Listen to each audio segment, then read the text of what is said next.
Alright, so my name's Russell Nowotensky. I want to tell a story about a four-wheeling trip I did. So it's a few years back, and me, my brother, and some of our friends go up to near Cisco Grove. There's a campsite called Indian Springs Reservoir.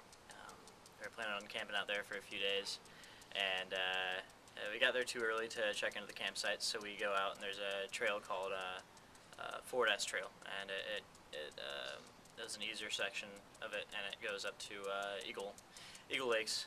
And so we get there, and I have an S10, just a two-wheel drive S10, and our buddy has a brand new bright red Grand Cherokee, and so we decided to go on this trail, and we think it's pretty easy cruising at first, and making it no problem, and then it gets into some more rocks, and a little more difficult as we go, and there's a few parts where I had to get out, and I've been four-wheeling for quite a while, and I had to get out and actually drive our buddy's Grand Cherokee to make sure we could get through it without destroying his car. So we're coming up across all sorts of huge puddles that we cruise right through. All sorts of stuff that just barely made it through. And in the meantime, my S10's loaded down in the back with all sorts of gear.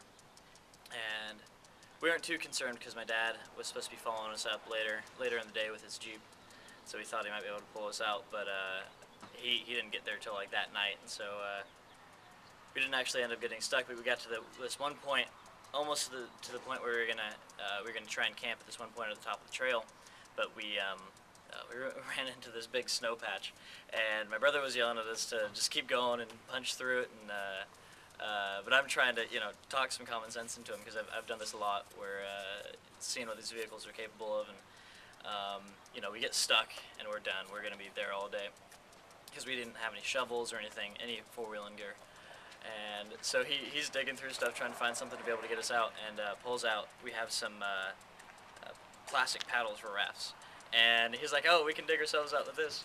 And so I take it and I try and show him that the snow is complete ice because it's already melting, and the paddle just bends. And so it takes me about half an hour to convince him. But finally, we back out of it and head back down the trail, and then go back to our original camping spot. And we have a good time. And once my dad gets his Jeep in there, we cruise the whole thing pretty easily. But it's a fun trip.